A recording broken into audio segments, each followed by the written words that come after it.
Well, thank you everybody for joining us to another DFI Masterclass. My name is Joanna Guastafaro, and I am instructional technologist at the Digital Futures Institute here at Teachers College, Columbia University. I'm handing it over to my colleague so that she can introduce herself. Hi, everyone. Thanks for joining us. My name is Claire Behrens-Eitel, and I'm the Associate Director of Instructional Design here at Digital Futures Institute.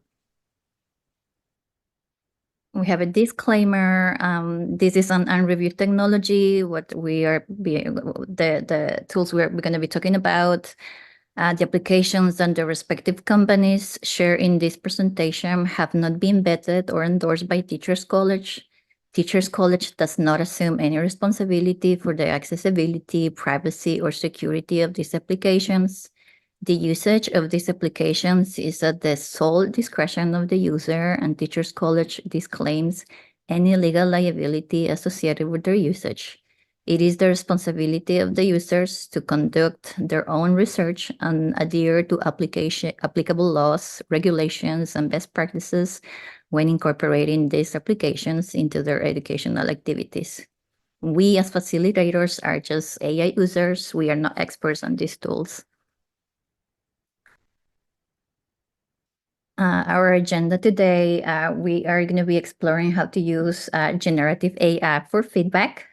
And we will giving you some tips for writing prompts that are clear, concise, and informative. And at the end, we'll have about 10 minutes. We'll try to have about 10 minutes or Q&A. What tools we are going to be using today? As we proceed with our workshop, let's take a moment to identify the tools we'll be utilizing. Our toolkit includes ChatGPT, Claude AI, Google Bard, and Bing. Each of these tools offer unique capabilities and functionalities that can greatly enhance your teaching, your research, and overall educational experiences. From AI-driven conversational agents like ChatGPT for research assistants like Claude AI and creative tools like Google Bard, these platforms provide us with a wealth of resources to explore and utilize. Additionally, Bing's advanced search capabilities further increase our ability to access relevant information and multimedia content. So we're going to start talking about feedback. So what is feedback when it comes to AI? When utilizing AI to receive feedback on your work, the concept of feedback refers to information provided by the AI system regarding the quality, effectiveness, or other relevant aspects of your work. This feedback is generated by the AI based on its analysis of your input or output, and it can take various forms, such as suggestions of improvement, insights into strengths and weaknesses, or evaluations of performance against predefined criteria. For example, if you're using AI-powered writing assistant to review an essay, the feedback may include suggestions for enhancing clarity, grammar corrections, or recommendations for restructuring sentences or paragraphs. Similarly, if you are using AI-driven analytics platform to analyze your performance in a task project, the feedback may consist of insights into your progress, areas where you excel, and areas where you may need to focus on improvement. Types of feedback. There are different types of feedback. We have the constructed feedback, which is a valuable tool to improve performance or behavior by offering specific suggestions for enhancement. We have positive feedback, which serves us to acknowledge and reinforce a job well done. We have negative feedback that is used to identify areas that require improvement or correction. And we have verbal feedback, which is usually delivered face-to-face through spoken communication. We'll be focusing in this workshop on the highlighted types of feedback that you see on the slide. Since AI may lack the contextual understanding, emotional intelligence, authenticity, and potential for bias, making it less effective for providing genuine and emphatic positive feedback. And obviously, we cannot go through verbal feedback as well. Let's talk a little bit about the pros and the cons for using AI for feedback. So One research article that I'm going to get into a little bit, it's more a publication from Ethan Mollick, is about AI feedback generators and all that. But one quote from this article I'm going to send everyone in the chat in a little bit is that research shows that timely, actionable feedback is essential for students' learning and development.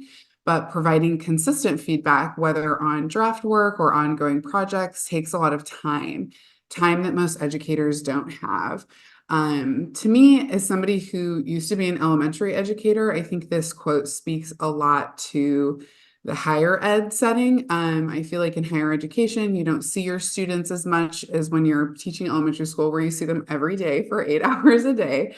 So I thought that this was a really interesting take on a reason to use AI for feedback with student work, because that ability to provide students with consistent feedback is really powerful. And like he says, it's not always possible. So I'm going to talk a little bit about the pros and the cons for using these tools for assessment. And then I'm going to get into some tips for how to use them and show you some examples. So some of the pros for using AI for formative assessment, I want to make that super clear. We're talking about formative assessment in this entire workshop. It shouldn't be used for summative assessments where students are receiving grades, because that should really be coming from the professor or whoever is teaching the course. So large language models and AI should only be used for formative assessment. But another pro is that students can receive timely feedback, which can allow them to brainstorm, work more effectively, make edits in real time on the work that they are already doing without that kind of, I think, cloud of guesswork. AI systems are also very successful at pointing out areas for improvement when prompted correctly. So if you're using the proper prompt, or you as the instructor are guiding your students on the types of prompts they should be using, these systems can be really successful at pointing out areas of improvement.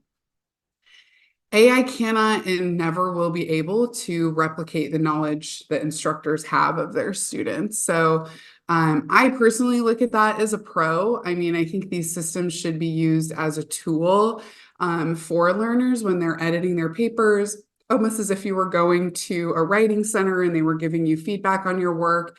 They don't really know you as a learner. The only person that will 100% know you as a learner is the instructor who's had you in their class. Another pro is that they can give timely feedback that helps students consider their work from an outside perspective. So sometimes when you have students do draft work with each other, they're getting kind of the same perspective of their classmates all the time, which is very powerful and can be great. But using these tools can help students consider it from a different perspective. And lastly, it can also assist instructors in creating various types of assessment ideas. So it can help you if you're looking to shake up how you're assessing your students. You can use AI to get ideas for how to do that. A few cons to using the system with any technology. I think there's always a lot of cons that can go into it. And I think there's always caution that you should hold when using these. But I have pointed out here 5 cons. The first one is that students have the ability to evaluate the feedback and decide what to incorporate and to continue to iterate in their drafts. So they should always have the ability to do that. The second con for using AI for feedback is, depending on the input, AI can really struggle to give positive feedback. So as we all know, when you're receiving feedback, you want some sort of positive feedback about your work and not all negative. There have been some studies that have shown that AI can really struggle to do this. And that can, I think, lead to a lot of high stress for students. That can be a stressful thing. I always, when I was teaching, liked to always put things as like a sandwich. You start with something nice and then give some negative feedback and then end with something nice. So that's definitely not something that a student is going to be able to get from AI in terms of feedback.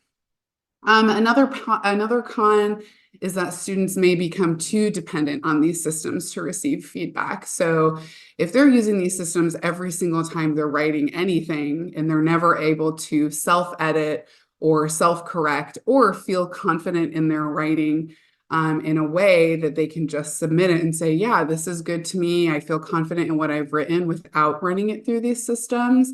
That can definitely be a con. Another con is that it's important for instructors to create parameters around these systems.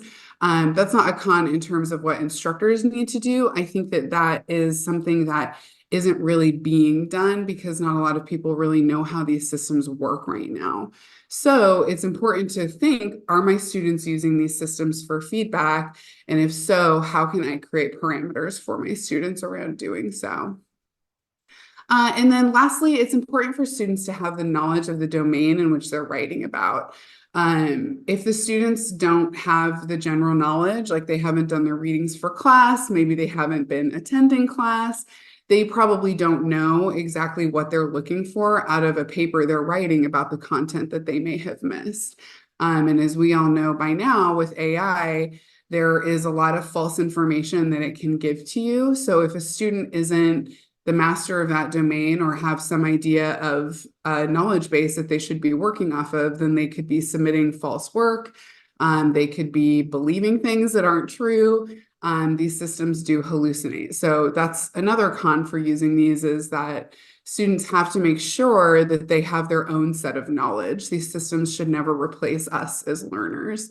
Like I said earlier, they should be tools for us to learn with about our writing. So keeping those pros and cons in mind, I'm going to give a couple of tips on using AI for feedback and how you should do that. And then I'm going to show a few examples. So the first tip I have for doing this is making sure to give the system a prompt so that it can give you the best feedback. I think over the past year and a few months that these systems have been around, we've really tested out their ability to give us what we are looking for and to have them do that in an efficient way is making sure that you're giving them a prompt. So if you want your students to use these systems for feedback, something you could even do as the instructor is create a prompt for your students to use when they're receiving feedback and say, when you write your paper, I want you to use AI. If you want to, here is a prompt that you can use to receive feedback on your work. Another idea could be having your students write the prompts together in class of how they could use these tools for feedback. Another tip is to never put confidential information in. I think with technology, the fascinating thing is that we all use them all the time, but I know I myself never really sit and think like, oh, maybe I shouldn't be putting all of this stuff in. That's always, I think, sometimes a secondary thought to a lot of folks.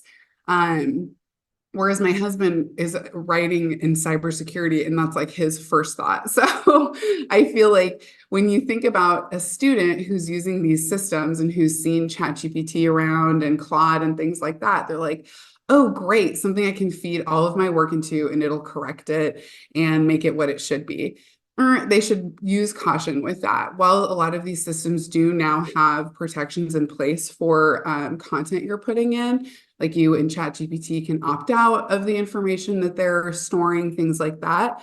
I always kind of err on the side of caution of with any sort of technology tool that you're using, first, make sure that you're reading those terms and conditions. And second, just don't put your confidential information into it.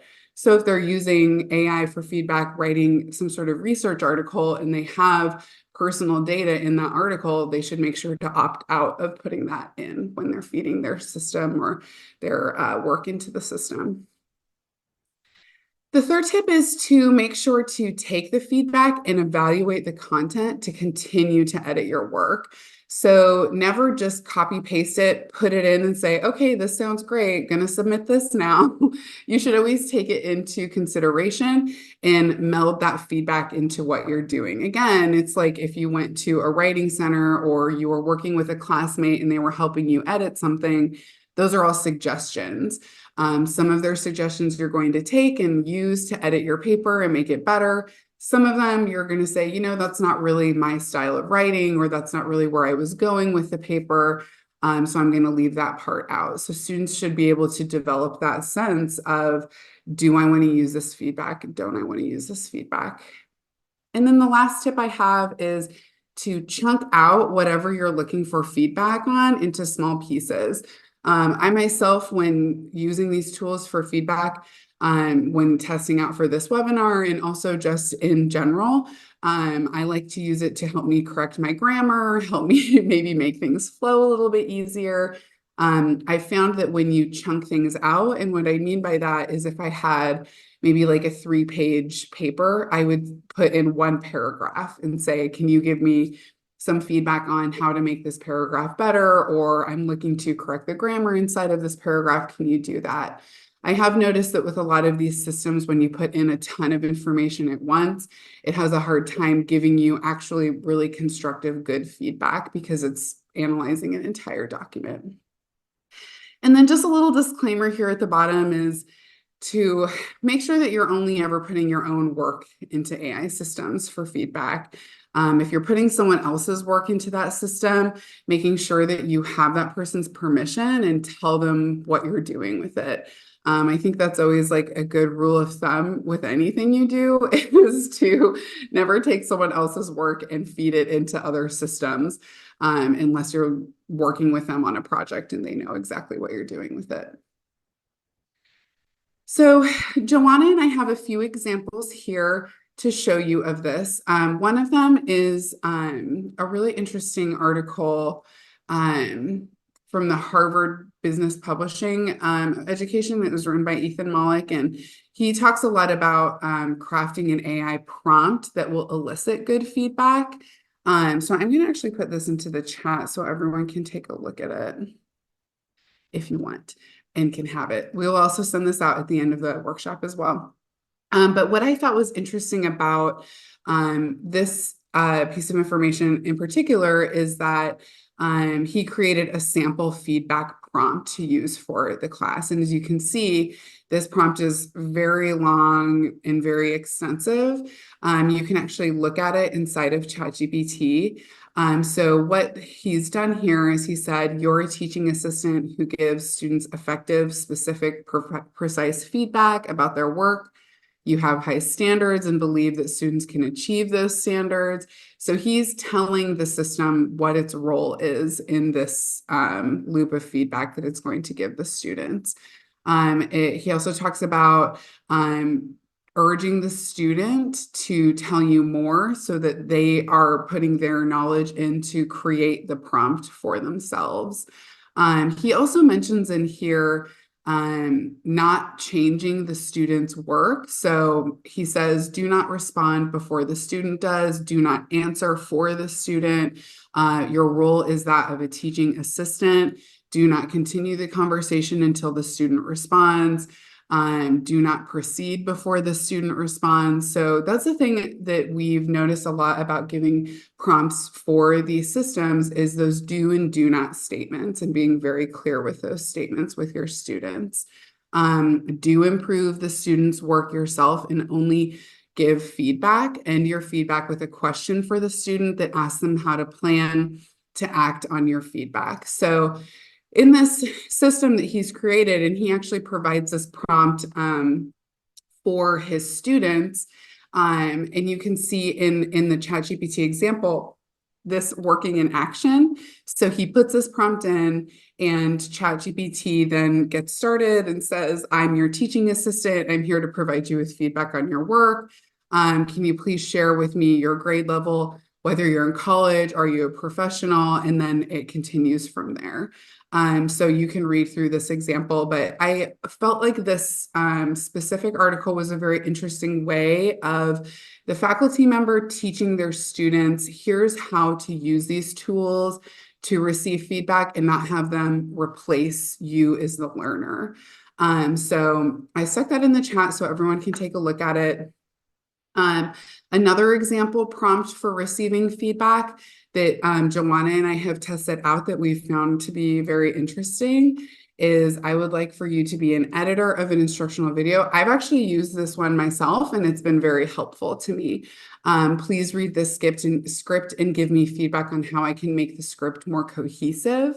So I'm telling the system what its role is, what the prompt I'm looking for. I'm looking for cohesiveness in what I'm writing. I'm saying the audience of this script are undergraduate college students who are looking for an overview on how to navigate the ethical considerations of using AI in their research. So I'm telling them who is going to be consuming this video that I'm going to be recording. And something else I would do with this is I would chunk my script out. So I think this script had maybe 3 different parts to it. And when I fed it into the system, I used Claude for this one. I took different chunks and said, here's the first chunk. And then Claude provided me with feedback.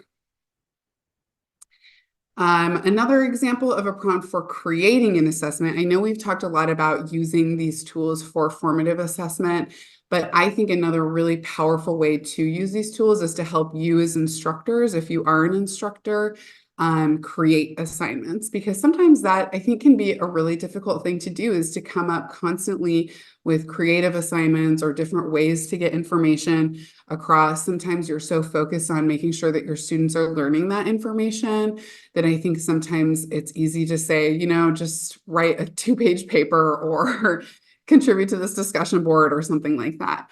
Whereas these systems can be a good tool for you or a good assistant for you to help come up with different ideas for students to submit work. So one prompt example for this is to generate a list of 10 formative assessment ideas related to still life drawing for my 11th grade visual arts students. So you could feed this in, see what it gives to you. Another suggestion is you could get a little bit more into the weeds and tell maybe what the objectives are that you're trying to put. You could even put your entire lesson plan that you have for the informational text and all of that into the system.